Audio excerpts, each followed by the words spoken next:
viewers, and thanks for joining us in this edition of the Urban Debate at 8 p.m.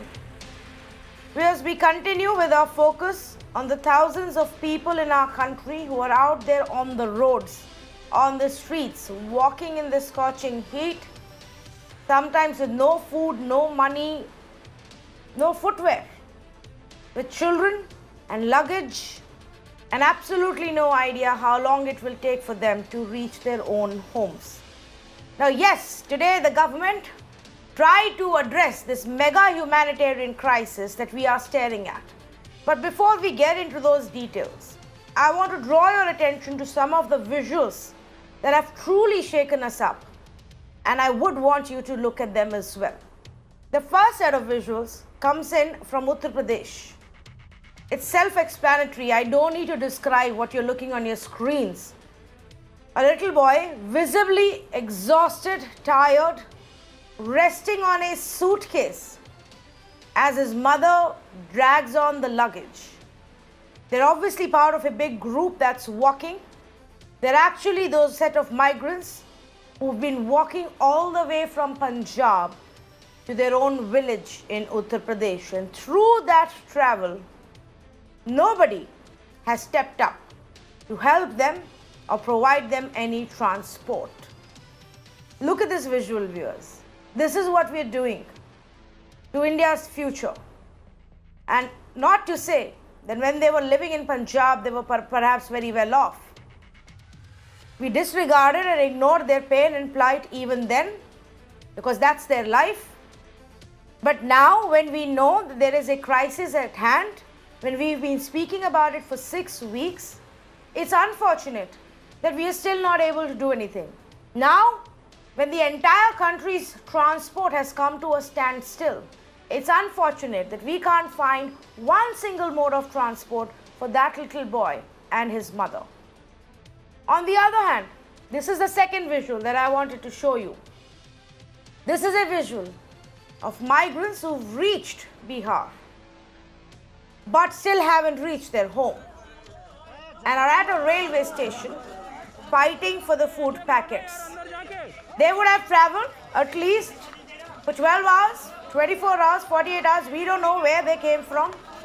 But their hunger, their desperation is very, very clearly visible for all those claims that are made by any state, any authority about how food is being provided and shelter is being provided. This too, viewers, is happening in our country. The fight is on for each single packet of food, perhaps the first meal that they would have had in many, many hours or maybe days, we don't know. We got visuals today from across the country of angry, hungry, tired migrants protesting because trains were getting cancelled and they were not able to board trains or buses to get back to their place, or they were not being given food, or they had found some or the other way, some mode of transport, because the government didn't help them. So they all cramped up and hid in trucks and then met with an accident on the way. Or they couldn't find anything and they were walking on the street and a bus came by or a truck came by and mowed them down. This is the biggest humanitarian crisis unfolding on the streets and the roads of our cities and our highways. What is it that we are doing? That's the big question. 19 people have died in accidents, and they were all migrant workers and their family members trying to get home. Now, let's talk about what is it that the government has announced today. After presenting in detail some steps that they claim they have taken to take care of these people in the past 2 months, the fresh announcements included this. There was one set of announcement about free food and grains, that 8 crore migrant workers will be given free wheat and rice up to a certain amount for the next 2 months. Then the finance minister said that we are also going to look at giving them jobs in Manrega. In fact, she gave us a figure which actually should be very, very concerning for everybody. That there has been a 50% increase in enrollment in the Manrega, the rural employment scheme, over last May, which means These many people in our rural areas right now are looking and are desperate for jobs. What else did the center announce? They brought back the One Nation, One Ration plan, which has been in the works for a while now, and promised us that this will be implemented for everybody universally by March 2021, which means that even if you are in any other part of the country, if you have a ration card, it should function there. It shouldn't depend on where you live, where you're registered, where you got the ration card, and where you're working right now. And the third one, which is a bit far-fetched for now and will not solve any immediate problem, is the promise of rental housing for migrants in the cities and towns where they work. Affordable housing. But that obviously doesn't provide them shelter right away. These are the steps that have been announced. Tonight, I've got ministers from various states joining us on this edition of the Urban Debate to tell us what steps the states are taking, to tell us if these initiatives by the government, central government, are actually going to help, and to tell us what else can be done. From Kerala to Madhya Pradesh to Chhattisgarh, we will have top ministers speaking to us here on the Urban Debate, viewers. And we will have experts who've been working on the ground to also give insights into if these steps will actually bring help. Of course, people who do manage to get the free ration, the dry ration, will get some amount of relief. But is that going to stop the exodus right now? What will stop the exodus? Or what will stop them from walking on the streets? How are we not able to activate our trains and buses to get them home unless we don't want all of them to go back home? How are we not able to provide food? How are we making false promises to them and then cancelling trains and buses? That's not what we're doing with the people we're bringing back from abroad. That's very well planned. Then why are we not able to plan this, viewers? Those are some of the questions that I want you to think about, and I will be asking our leaders as well. Let's say good evening to Kerala Minister, the Finance Minister, Mr. Thomas Isaac, joining us this evening. Mr. Isaac, I want to start with what the central government has announced today. And if you think this additional support in terms of food and a universal ration card or affordable housing is going to help with the migrant humanitarian crisis that we are witnessing right now. No, it's a sham. If they're serious about the crisis of migrant workers now, at this moment, they should have looked to provide more employment in their house, in the home, in their villages. Now, the declaration says they would be integrated with the MGNREGS program. But not a single pie additional for the total outlay. It remains a 60,000 crores. If you look at last year, in April, 28 crore percentage of employment was provided MGNREGS, and this year it's only 11 crores. And now if you are serious about providing work for the migrant workers, you better increase the number of days of employment from 100 to 150 and provide, say, additional location. Now, as for the portable ration card, is already 17 states have implemented it, as Kerala is preparing to implement it. But remember one thing, when you get a ration in your migrant district, your name will be scratched from the ration card in your house. You cannot draw, the house cannot draw the ration card, the ration for you. It will be only delivered. So there is not much net gain at all. In fact, there may be little worse off. Now this housing and so on is going to take time here. It's a PPP model. Now the problem is most of these migrant workers are transient workers. So if you are looking for a PPP model, how are you going to implement it? It's only when they are attached to a permanent employer, then the employer can be called to provide for housing, proper housing, and so on. But definitely it is a step forward. I would definitely welcome it. But mind you, the humanitarian crisis here, nobody thought to provide a transport for them. There is a union list, the interstate migration. But look, what has the union government spent? I am aghast to hear the union finance minister saying 11,000 crores have been given to states for migrant workers. And I was trying to figure out what this is number. You know what this is? This is the Finance Commission Award for the SDR. So this 11,000 crores has been transferred to state disaster funds. And now of this 11,000, the central government permitted 25% to be spent for the migrant workers. Kerala we received, because the Finance Commission Award is such 157 crores rupees. That's a big amount we received.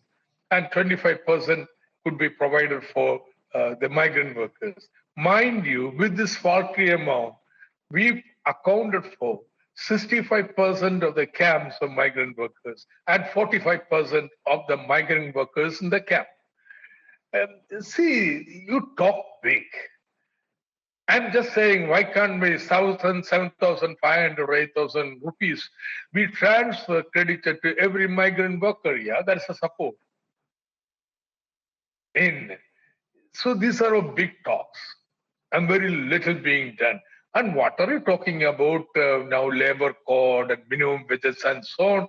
Where now, after following the footstep of UP, then Madhya Pradesh and Gujarat, I think Haryana is in line to scrap all the labor laws for the next 1,000 days in the name of COVID. Yeah.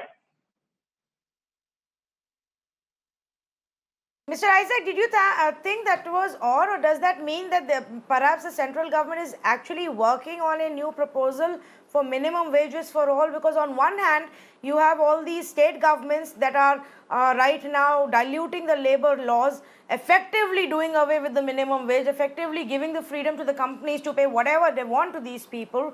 And on the other hand, you have the center which is saying that we are trying to ensure that there are minimum wages for all. Very well. If it is so, welcome.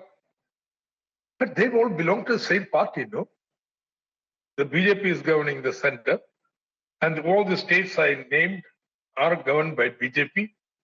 Don't they have a political policy regarding labor laws? Now, something central government wanted to do through uniform labor, the new labor code legislation, where labor rights were to be drastically reduced so much that even BMS was forced to protest. Now, these states in the pandemic times, taking advantage of the fact there can be no labor protest, are implementing it, you see. Therefore, I don't take it for face value. Now that there will be a uniform national minimum wage, now what is the uniform national minimum wage? Kerala, our prevailing wage rates are double the national in the unorganized sector. Now, are we to bring it down to the national average? Or will all states be asked to come up to our average? See, I'm happy if there is a national minimum wage law. I'm not talking, but I would have waited to see that happening. I don't take it by prima facie, accept the word. Because actions going on currently right in front of us are so different. Let me ask you this question. What do you think is required right now by the states and the center to stop what is happening on our streets? To stop, the people from walking and undertaking these journeys on their foot, barefoot, for hundreds of kilometers, dying on the way. How do we stop this? What steps can be taken?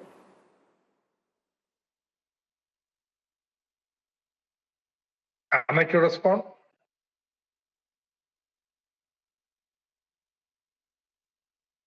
Yes, Mr. Isaac, the question to you, how do you think we should stop this in terms of the policy, what do you think needs to be brought in? See, the policy has been wrong right from the beginning. When you declare the national lockdown, at least take another 3 days, yeah, world wouldn't have come down. You should have transported these people, those who wanted to go back to the village, you should have given them an opportunity. And have provided transport, even the initial days of lockdown. Because then the COVID spread was not that widespread. And therefore, it was safe to travel. Now, from the hotspots of India, these urban centers, migrant workers are going to the villages. They are transporting the COVID also to the villages. What a disaster in the national policy of controlling the pandemic.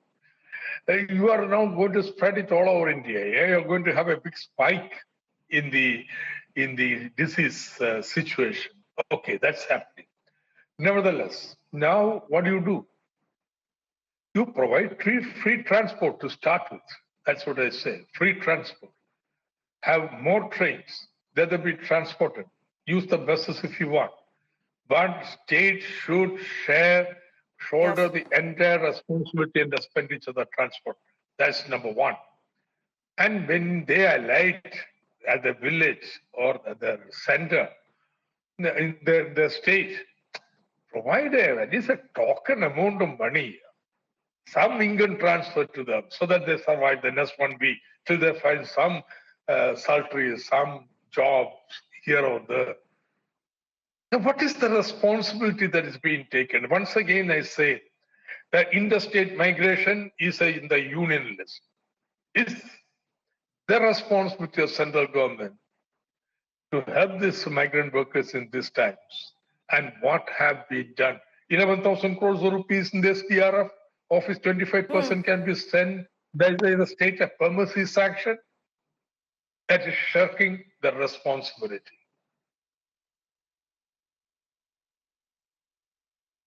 Well, unfortunately, what has happened is that this shirking the responsibility or being in denial of what the reality is has brought us to this situation, and it just seems to be getting out of hand on a daily basis. I agree with you, Mr. Isaac, that we should have responded to this earlier rather than not doing anything and sitting and twiddling our thumbs for at least a month. But let us hope that the states can come together and ensure that now we acknowledge the problem and take care of these people who are as much Indian as you and I are. Thank you, Thomas Isaac, for speaking to us here on Mirror Now. Let me also say good evening to our experts who are joining us right now. Anshu Gupta, Founder Director for Gunj, and Irudya Rajan, Professor for Center for Development Studies. Mr. Rajan, let's begin with you.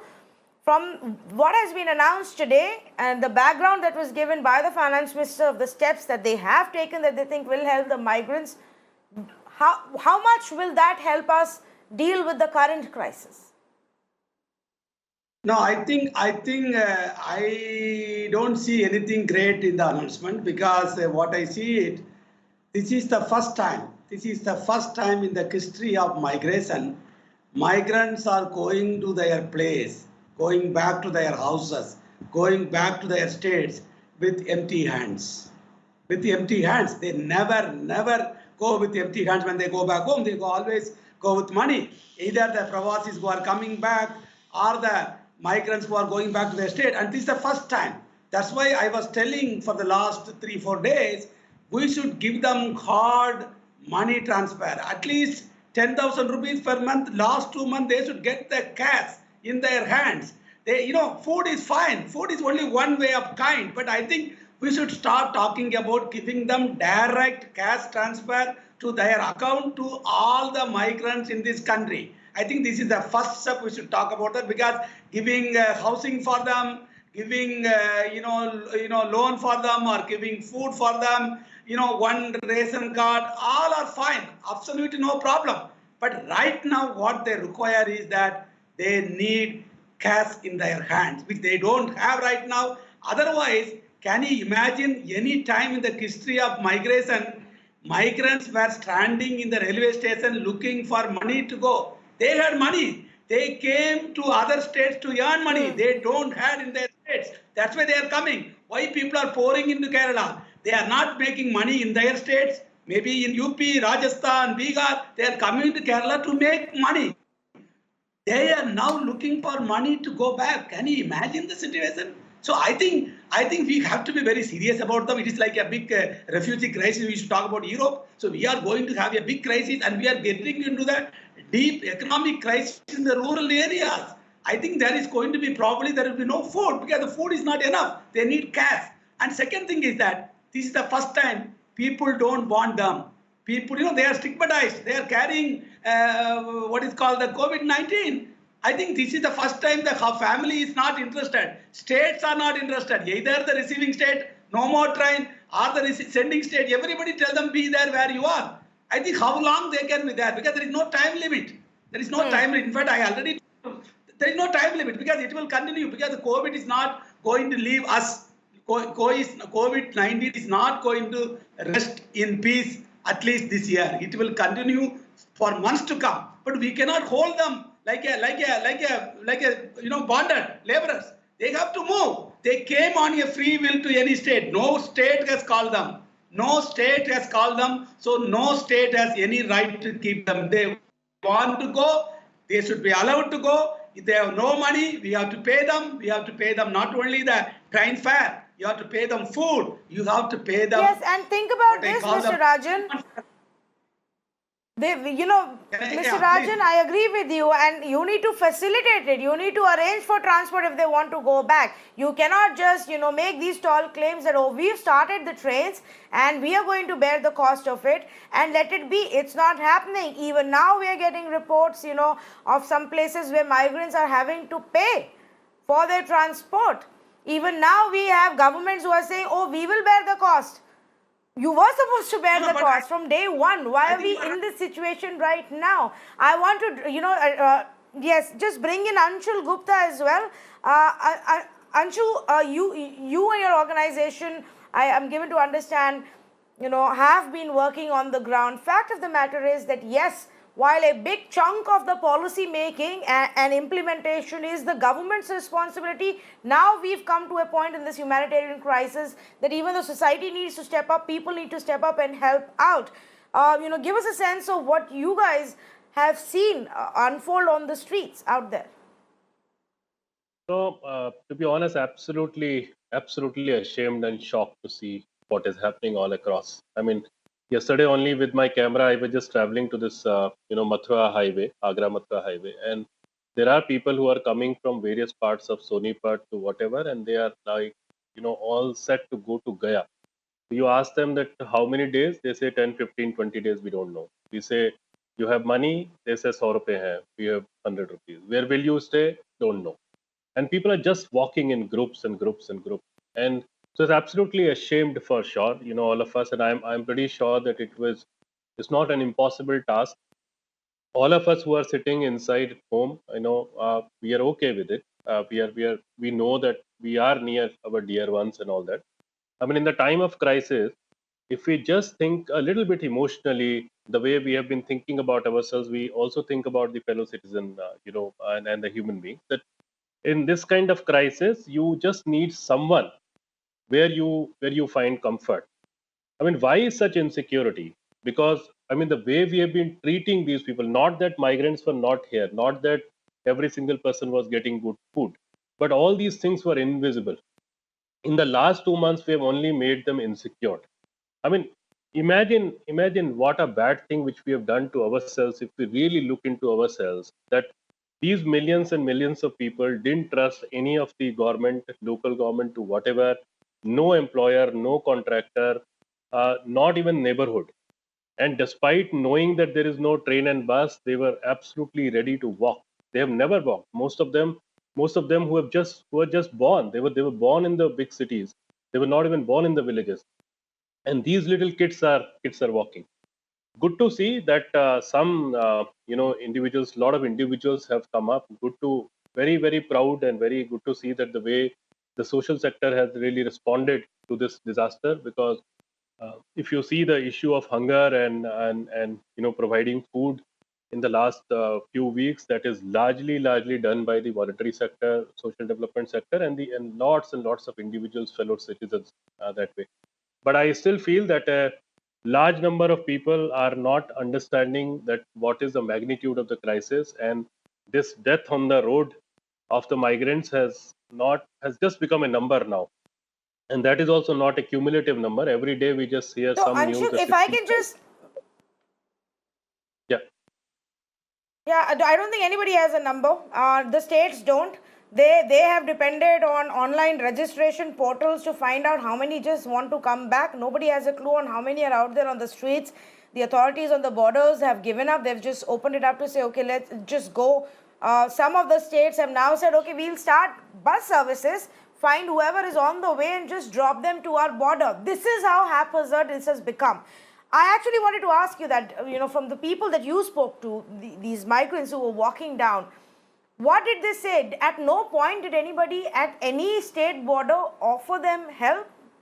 Uttar Pradesh government was the first to begin the bus service to bring back people. How is it that even now in Uttar Pradesh, through the entire state, people are just walking on the highway? Listen, lot of steps we are taking after almost 1.5 months. Right? So there is a lot of scare, there is a lot of insecurity. People are asking for rent. The food is not enough. You don't see any future. You don't know an end date. So that's a huge sense of insecurity. I mean, the common statement कि मैं वहाँ जाके कम से कम अपनों के साथ में मरूंगा. That if I go there, I'll die with my own people. That's the common sentiment which I've been hearing, from so many people. That even if I don't get food there, at least I'll be around with my people. And they do hate cities now for sure. Large number of people are saying that they will never come back. And I don't know if we do not work in the villages in the time to come, because villages in India we have always ignored. These are just the people who keep bringing things for us. They become our driver, they become farmers, they feed us, but we never take care of them. So I'm really afraid that these millions of people who are going back to the villages, are we really geared up to take care of them there? Or in a year or so, they will again be forced to come back to the cities in such kind of scenario.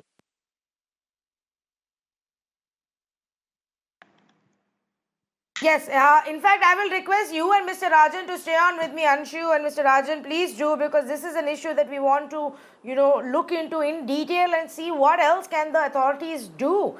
And frankly, yes, some of them have started the transport services, but the transport services aren't enough.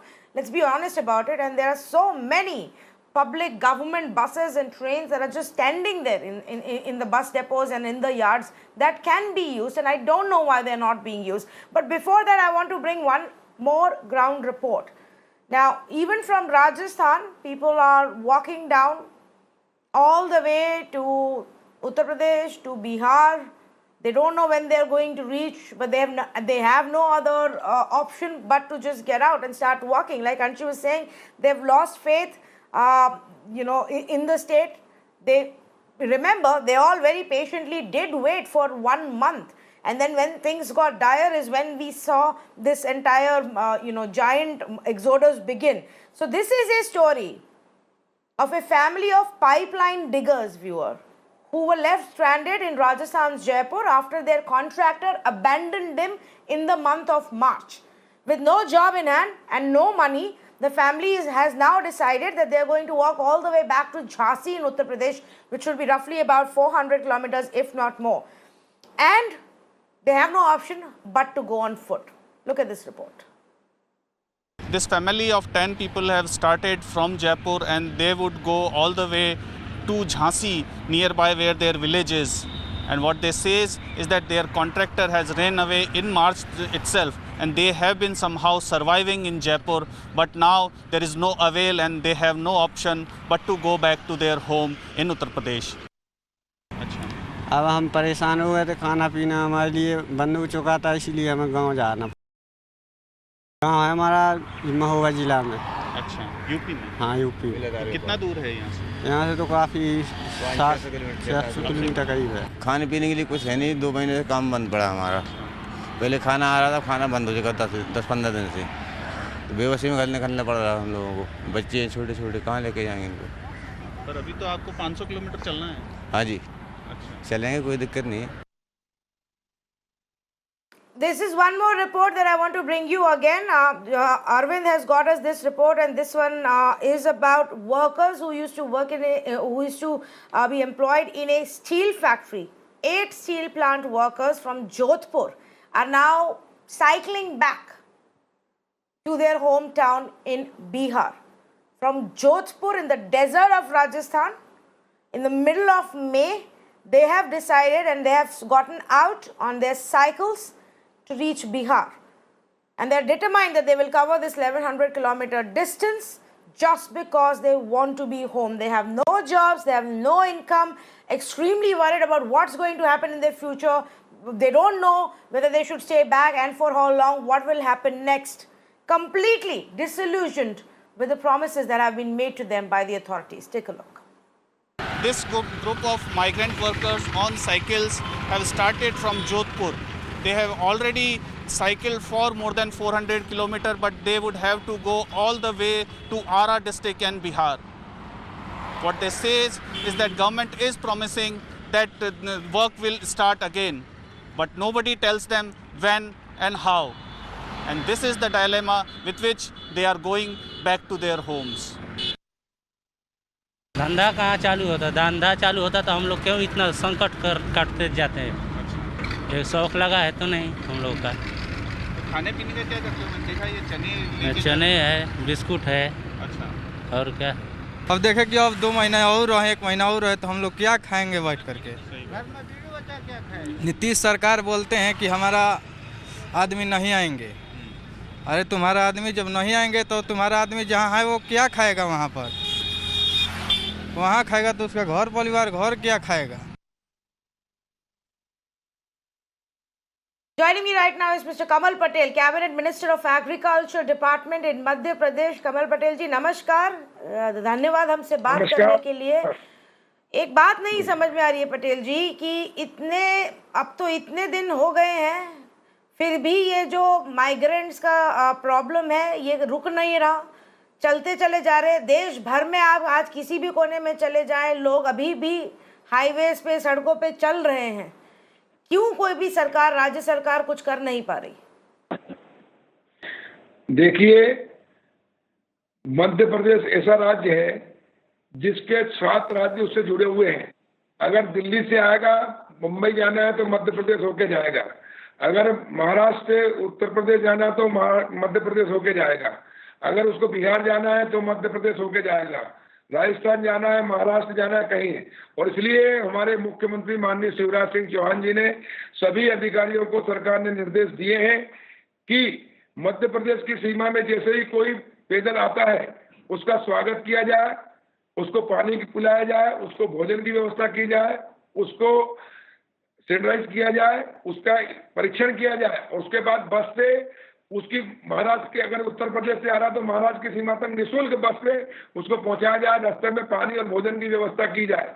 इस प्रकार दूसरे राज्य का, हमारे राज्य में कोई आता है, हमारे राज्य का है मजदूर, तो उसको भी हम स्वागत करते हैं और बुलाते हैं। और इस प्रकार अभी तक हमने गुजरात से करीब 12,000 लोग आए हैं और गुजरात से 1,38,000, राजस्थान से 45,000, महाराष्ट्र से 59,000 श्रमिक वापस लाए गए हैं हमारे प्रदेश के। इसके अलावा गोवा, दिल्ली, पंजाब, हरियाणा, केरल, आंध्र प्रदेश, तेलंगाना से भी श्रमिक आए हैं और जो अपने अपने राज्यों में जा रहे हैं, हमारी प्रदेश की सीमा में प्रवेश करते समय हम उनका स्वागत करते हैं और उनको उनकी सीमा तक पहुंचाते हैं। इस प्रकार 2,69,000 श्रमिक प्रदेश में वापस आ चुके हैं। इससे रेल से करीब 70,000 और सड़क मार्ग से, बसों से 2 लाख मजदूरों को हमने मध्य प्रदेश में वापस लाए हैं। और जब इतनी बड़ी संख्या में लोग चल के आते हैं तो उनके भोजन की व्यवस्था, उनके ठहरने की व्यवस्था, उनकी पानी की व्यवस्था जन सहयोग से भारतीय जनता पार्टी के कार्यकर्ता और शासन प्रशासन सब मिलकर कर रहे हैं। अब ऐसी स्थिति में कहीं 1-2 जगह अफवाह स्वरूप फिर भी लोग चोरी छुपे आते हैं और लोग ट्रेन के रास्ते से चलते हैं ताकि वो अपने मुंबई से चल के बनारस पहुंच सके और इसलिए उनको भी रोका जा रहा है, उनका स्वागत किया जा रहा है, उनको बसों में बिठाकर, ट्रेन में बिठाकर पहुंचाया जा रहा है। अभी 10 ट्रेनें कल ही आई है, आज 8-10 ट्रेनें मध्य प्रदेश में पटेल जी हमने ट्रेनों से 2,000 बसों से 300 से अधिक बसें जी बोलिए। जी, पर फिर भी ये हाल है कि काफी लोग चल रहे हैं। बिल्कुल जैसे कि आपने कहा, मध्य प्रदेश क्योंकि बीच में है एकदम, चाहे गुजरात से हो, महाराष्ट्र से हो या साउथ से कहीं से भी आ रहे हो, वो चल के आपके राज्य के थ्रू ही जाएंगे, उत्तर प्रदेश, बिहार, छत्तीसगढ़ जाना हो तो कितनी बसें अभी आपने चलाई हैं और कितने रास्ते में उनके लिए राहत कैंप्स लगाए गए हैं ताकि वो रुक के खा सके और थोड़ा सा वहाँ पे रेस्ट कर सके? जितनी भी सीमा से आते हैं सभी जगह हमारे राहत कैंप हैं, उनकी हम स्क्रीनिंग मतलब उनकी जांच करते हैं, उनको भोजन पानी की व्यवस्था कराते हैं, उनके ठहरने की व्यवस्था कराते हैं और सभी जिलों में जितने भी बॉर्डर हैं सभी जगह राहत कैंप लगे हुए हैं और उसके बाद उनको बस में बिठाकर उनको सीमा तक जोड़ा जाता है। अगर मध्य प्रदेश के हैं तो सिंगरौली के तो सिंगरौली भेजते हैं, बालाघाट के तो बालाघाट भेजते हैं और इस प्रकार 2 लाख से भी अधिक लोगों को, 2,69,000 श्रमिकों को हमने अभी तक उनके घर तक पहुंचा दिया है और अन्य प्रत्येक जिले के अंदर ये कैंप लगे हुए हैं और जन सहयोग से और प्रशासन के सहयोग से माननीय मुख्यमंत्री जी ने बजट का पूरा प्रावधान किया गया है। 2-2 करोड़ रुपए हमने सब जिलों को दे दिए हैं, राशन की पूरी व्यवस्था की है, चाहे गरीबी रेखा में नाम हो चाहे नहीं हो। हमारे प्रदेश में अगर कोई प्रवेश करता है तो भूखा नहीं जाएगा, भूखा नहीं रहेगा, प्यासा नहीं रहेगा, उसको ठहरने की व्यवस्था, उसकी जांच इलाज वगैरह सब होके ही पहुंचा रहे हैं और ये पूरे देश में ये पहला राज्य है मध्य प्रदेश जो जनता की संवेदनशील मुख्यमंत्री है शिवराज जी और इसलिए हमारी पूरी सरकार, हमारी पूरी टीम और इसके लिए एक मंत्री हमारे तुलसीराम सिलावट जी, उनको पूरी व्यवस्था दी गई है, अधिकारियों की ड्यूटी लगाई गई है कि वो अन्य राज्यों से बात करें, अधिकारियों से, जिलों के कलेक्टर से बात करें और यहाँ पर समन्वय बिठाते हुए लोगों की व्यवस्था करें। जितना अच्छे से अच्छा हो सकता है हमने करने का प्रयास किया है और 8-10 ट्रेनें रोज चल रही है। अभी तक 84 ट्रेनों से लोगों को भेजा गया है और बाकी व्यवस्था भी की गई है। लाखों लोग भी होंगे तो उनके बस से और ट्रेन से भोजन की व्यवस्था कराते हुए, पानी की व्यवस्था कराते हुए, नाश्ते की व्यवस्था कराते हुए उनको हमने पहुंचाने की व्यवस्था की है। हमारे मुख्यमंत्री जी के सीधे निर्देश है। मेरा एक और आपसे सवाल है, जो आपके खुद के राज्य के लोग हैं जो दूसरे राज्यों से अब वापस आए, people from Madhya Pradesh working in other states, अब उनका कैसे ख्याल रखा जाएगा? अब वो वहाँ पे आ गए हैं, उनके लिए खाना, उनके लिए नौकरी, ये आपकी सरकार की जिम्मेदारी बन जाएगी। आज जो केंद्रीय सरकार ने भी अनाउंसमेंट्स करी है वो सारा का सारा ग्राउंड पे काम करना तो राज्यों की रिस्पॉन्सिबिलिटी होगी। बिल्कुल सही है और हमारे मुख्यमंत्री जी ने सबसे पहले हमने कोटा में जो छात्र थे हमारे, उनके लिए बसें भेज के राजस्थान सरकार से बात करके पूरे मध्य प्रदेश के जहाँ थे उनको पहुंचाया। उनके लिए रास्ते में पानी, भोजन, नाश्ता सब व्यवस्था की है। अभी भी हम कर रहे हैं। किसी प्रकार की हमने सभी अधिकारियों को निर्देशित किया है कि अगर जिले से होकर गुजरने वाले कोई मजदूर है तो उनको विश्वास होना चाहिए कि सरकार हमारी है, उनका स्वागत करो, उनको पानी पिलाओ, उनको भोजन कराओ, उनको नहलाओ धुलाओ और उसकी जांच कराओ और उसके बाद में जहाँ के हैं वहाँ उनको पहुँचाओ। अगर मध्य प्रदेश के अंदर सीमा के हैं तो जिस जिले के, जिस गांव के वहाँ तक पहुँचा के आओ, उसके बाद बाहर के हैं तो सीमा तक छोड़ के आओ। और इस प्रकार हमारे पूरा प्रशासन उसके अंदर लगा हुआ है। सब अधिकारियों की, प्रदेश स्तर के बड़े अधिकारी, पीएस स्तर के अधिकारियों की, एसीएस स्तर के अधिकारियों की हमने जिम्मेदारी दी है। जिलों में कलेक्टर, एसपी और एक क्राइसिस मैनेजमेंट ग्रुप बनाया हमने, जिसमें जनप्रतिनिधि भी हैं, सभी पार्टी के विधायक हैं, सांसद हैं, जन सामाजिक समाज सेवी हैं, व्यापारी के लोग हैं, उद्योग के क्षेत्र के लोग हैं। इस प्रकार सबका ग्रुप बनाकर एक परिवार के ऊपर जब संकट आता है तो पूरा परिवार संकट में जो व्यक्ति होता है उसकी सेवा करता है। इस प्रकार हमारे भारत पर कोरोना का जो संकट आया है, मध्य प्रदेश में जो संकट आया है, उसको हम सब एक परिवार के रूप में मिलकर सामूहिक रूप से एक रूप होकर उसको हम दूर करें, उस संकट का सामना करें और हमारे जो गरीब लोग हैं, मजदूर हैं, असहाय, उनकी सहायता करें और उनको अपने घर तक पहुंचाने में कामयाब हो। और इसमें हमारी सरकार कामयाब हुई है। माननीय मुख्यमंत्री जी बहुत संवेदनशील है, उन्होंने सख्त निर्देश दिए हैं। हमारे पास बजट की कोई कमी नहीं है, राशन की कोई कमी नहीं है, वाहन की कोई कमी नहीं है, सब व्यवस्था हमने की है। अगर आप कह रहे हैं कि कोई कमी नहीं है तो बस मेरा आपसे एक जो रिक्वेस्ट रहेगी कि अभी भी बहुत जो लोग दूसरे राज्यों से ट्रकों में अंदर घुस के भर भर के कैसे भी चढ़ के एक दूसरे के ऊपर बैठ के जा रहे हैं, उनके लिए भी कोई सुविधा कीजिए, क्योंकि मध्य प्रदेश में ही आज 2 रिपोर्ट आई हैं जहां एक्सीडेंट भी हो गया अनफॉर्चुनेटली इन ट्रकों का। तो ये इनको जो जाने दिया जा रहा है, इनको भी अच्छे से खाना दे के बस से प्रोवाइड कर सके तो करिए। कमल पटेल जी, शुक्रिया हमसे बात करने के लिए, धन्यवाद हमसे बात करने के लिए और हमारे साथ जुड़ने के लिए। जी, और अपना समय हमें देने के लिए।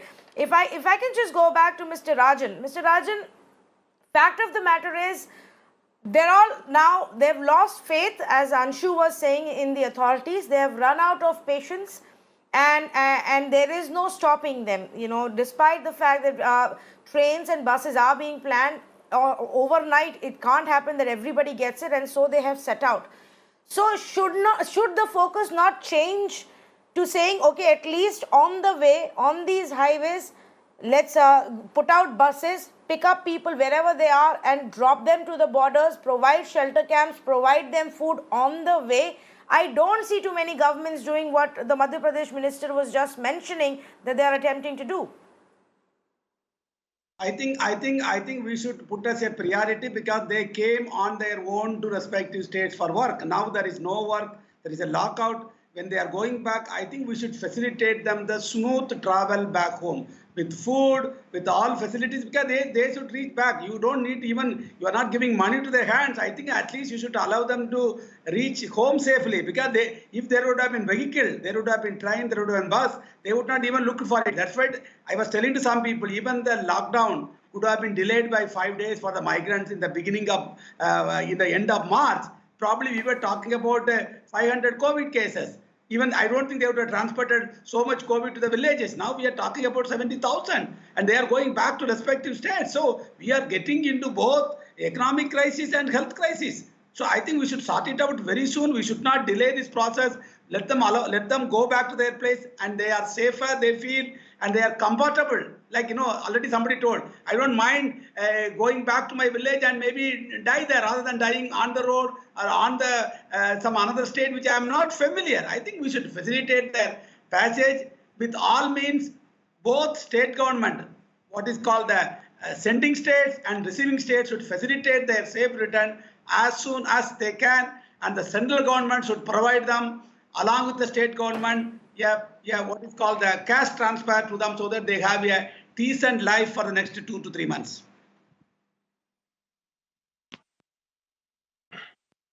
Okay, here are 2 more examples that I wanted to highlight. The first one is a set of visuals that we actually got of migrants who had been cycling down and they then reached the Yamuna river bank. And because they need to get home, whichever way, this way or that way, they're willing to risk their lives. There is a part in this visual where you can see a makeshift boat, which is essentially just a plank on 2 tubes, 2 tube tires, and a plank on that. And they're all standing there on the banks, planning how they're going to use this to perhaps cover some amount of the distance to reach their home in Uttar Pradesh. This is one of those stories, viewers, which shows you the desperation.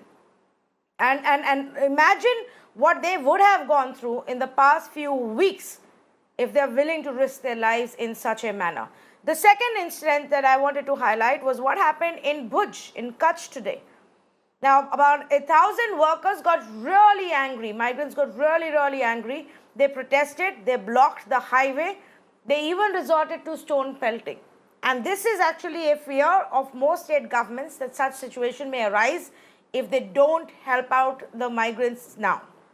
But this happened, and it's very important to know why they did this. Because they have been stranded there now since the lockdown began. And they were promised a train that was later on cancelled. And so, in anger, they resorted to protest and stone pelting. The train was meant to ferry them to Uttar Pradesh, got cancelled 2 days ago, and they've still since then been waiting for an update. Now we can say that between Uttar Pradesh, a BJP governed state, and Gujarat, another BJP governed state, there will be a significant amount of coordination, and requests for trains will be sent to the center, which is governed by the BJP, and at least for this entire triangle, they should have enough trains and buses running. without any hitch, without any politics blocking any of it. But even then, that's not happening. So then one wants to ask the question, are they simply unaware of just how dire the situation is?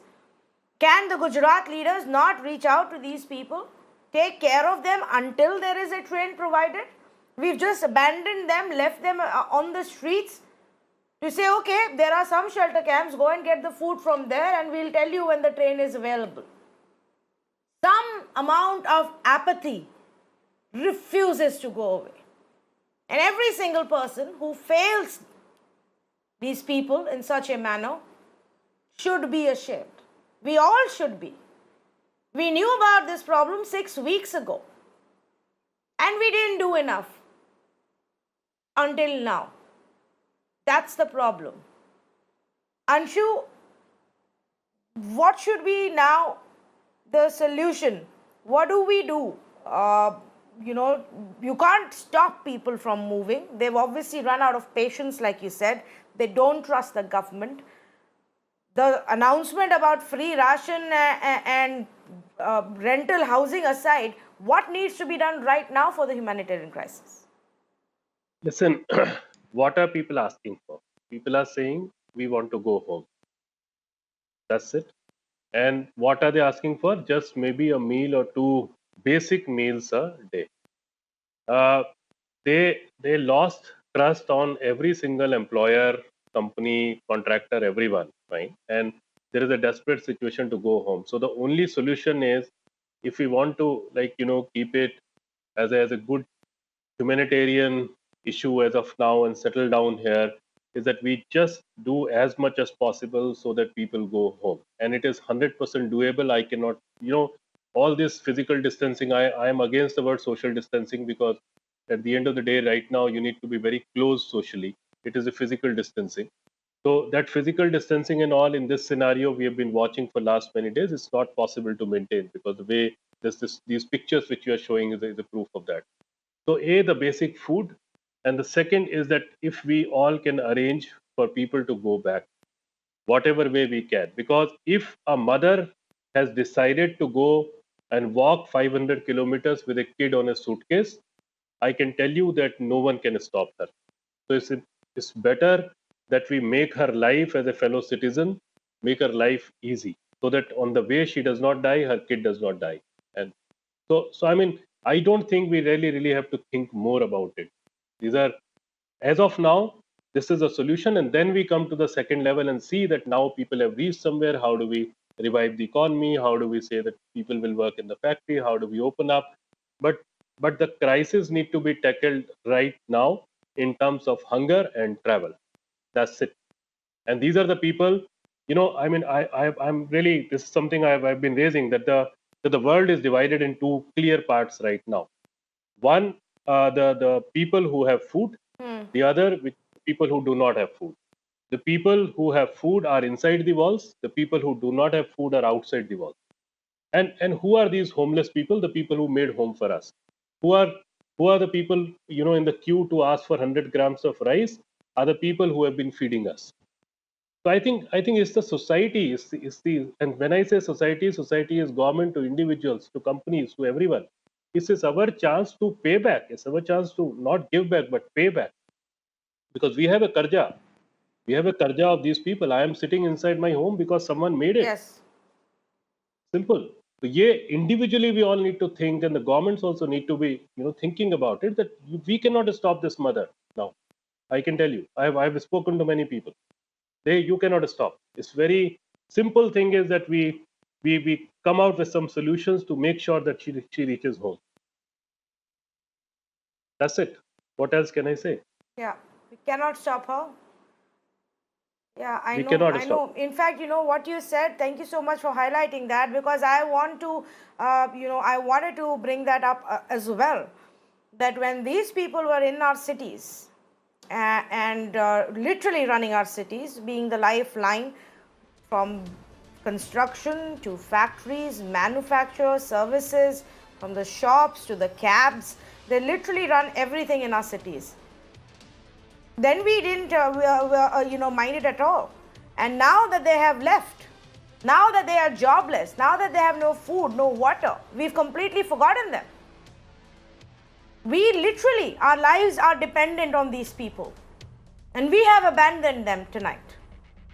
That is the biggest problem with the way we've dealt with this crisis. Even for the state governments, if they believe that this crisis will actually end in 2 days when you get them to their homes, it's not. Or this crisis will end if you give them food on the road right now, it's not. Or if you keep them in the shelter home, it's not. It's far, far deeper than that. And we've messed it up in 6 weeks.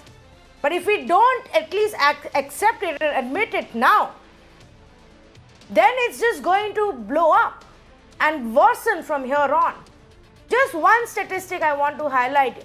Even before these migrants reach home, Finance Minister Nirmala Sitharaman today, viewers, said that there has been a 40 to 50% jump in the enrollment for the government employment scheme in our rural India over last May. This is no sign of the support that the government is giving. This should be an alarm bell for the government. This means that there is a massive employment need in our rural India. Add to that the demographic shift that's just happening with thousands of these people going back to their homes. If the government doesn't move now, we're going to be staring at another big crisis. And these people will again be the ones who have to go hungry, without any money, without any food, living in the heat, in the pain, with absolutely no support from us. Thank you so much to our panelists for joining us. We're not done yet. We've got one more big interview lined up on the other side. Stay with me.